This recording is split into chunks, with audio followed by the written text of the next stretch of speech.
Sengi Hung, as we say in Tewa. I'm from Santa Clara Pueblo, and my greetings to you, and the pleasure that I have to share some thoughts and perspectives with you about a very special story that, in a sense, is a story of sustainability and is a story that is very ancient within the context of Puebloan peoples.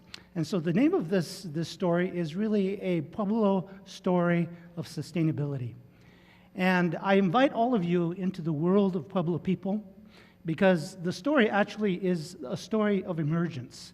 It's a story that is shared, and if anything can be said about what is in common among Puebloan peoples is that we share a common story. Although we're very diverse, we have different languages, many different customs, but what we do share is this story. And this story of emergence is shared in many times, in many places, within the context of Pueblo communities, to describe and for us to remember what is our responsibility, what is our relationship, and what is the nature of the journey that we take as a people, as a community, through time and through space. So this is the story of Indigenous sustainability from a Pueblo perspective. So when one looks into the world from this Indigenous perspective, as this slide shows, what is seen is really a tapestry of interdependence, interrelationships. And so in the native eye, looking out into the world, there is this understanding that everything is related, everything is connected, and that we have a place within that tapestry of interrelationship, that tapestry within the world. Many times this notion of journeying through a storied landscape is described as a pathway in life. And so as we talk about what is the nature of this journey of sustainability, this story of emergence that is common to Indigenous peoples, and also especially relates to the journey of Pueblo people in this land, in this place, which is really a 20,000 year journey in this place, in this land. We refer to it basically as an understanding of that perspective. So one of the terms that we've used is look to the mountain.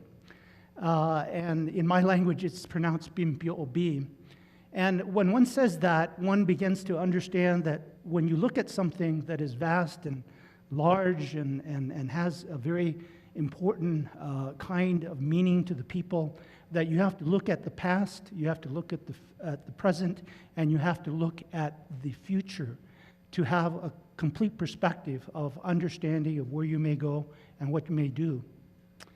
Within the context of this, water as life is one of the first understandings of relationship and responsibility. The understanding that water is a part of all life, and that this is an important and essential understanding of relationship and responsibility. And in this metaphor, one begins to look at, in a sense, the mirror of the past. In this sense, this understanding that in order to understand yourself, you have to look at your past, and that mirrors back to you what you may do in the present and also the vision of the future. So as we move forward, as I said, Indigenous peoples, Puebloan peoples have been here for a very long time. We have a very long history, beginning with the Paleo Indian hunters, evolving into the times of the first Puebloan communities, the first clans, evolving in time into the creation and forming of the first communities and forming the land in ways that allow us to create our communities, those communities then becoming more and more complex, and with that complexity there's an understanding that issues of sustainability become paramount to the survival of those communities. So in time, the understanding of that journey or that pathway through life and through that storied landscape brings us to the present time, so that there's a continuity between Puebloan peoples of the past and Puebloan peoples of today. So this understanding is a very, very essential understanding that is conveyed in the stories that we have. First is our relationship to animals. And this Hunter's Canteen from the Jemez Pueblo with the Heartline represents that very essential relationship that Pueblo people recognize, and that very special story that we have a relationship with animals. That takes the form of one of the metaphors that we often use for seeking life, hunting for life. So the whole notion and whole complex and history of hunting becomes a part of this process. Puebloan peoples dance for life. We dance our relationships with these very, very important entities that give us life both individually and within the context of community. One metaphor that I was reminded of was my grandmother used to say, "Hung indagimo," we are all but corn. And the idea of this notion is that, as you can see, there's each of these corn kernels are individuals. They're going to evolve into individual corn plants. But their characteristic is that they lean against other corn kernels on that corn cob. The corn cob is the structure of the community. The corn kernels are the individuals that make up that community. It is that understanding that unity in diversity matters and is very important in the context and creation of community as a whole. Our relationship to the Earth Mother is represented in this slide, the corn mother and her children. This understanding that the mother of all life essentially is the earth, and that she represents this spirit entity within the earth itself that comes forward in the context of this understanding of this story. And so tied to this is a whole complex of what is called indigenous knowledge, traditional indigenous knowledge, which in a sense is a complex of understandings that have been conveyed from generation to generation that allow us to understand not only our relationship to each other, but our relationship and how to, in a sense, cultivate that relationship and sustain it through time and through generations.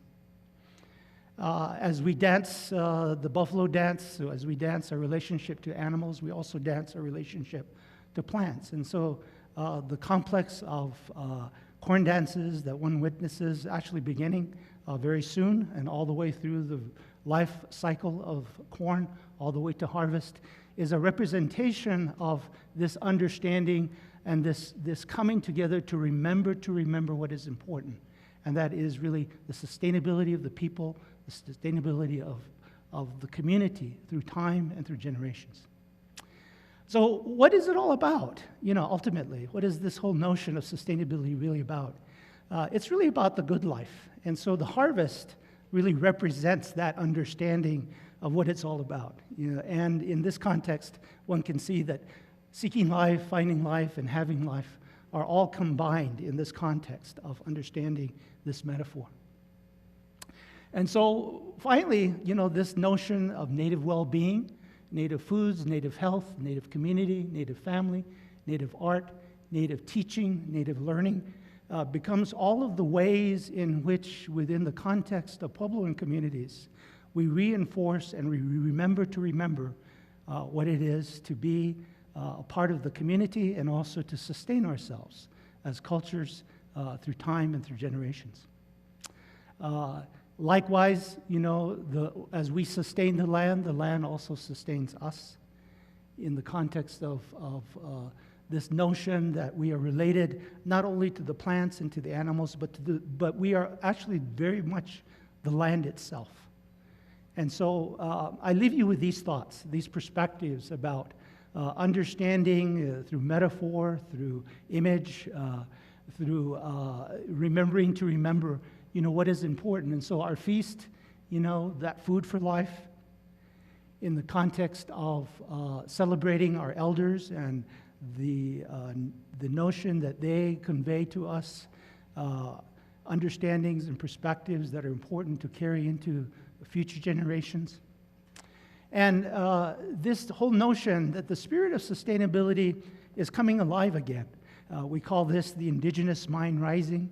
One can also say that it is the time when we must, as people of this earth, begin to once again respect and honor, and in a sense begin to follow the music and the song and the dance of Kokopelli. He beckons us on. Thank you.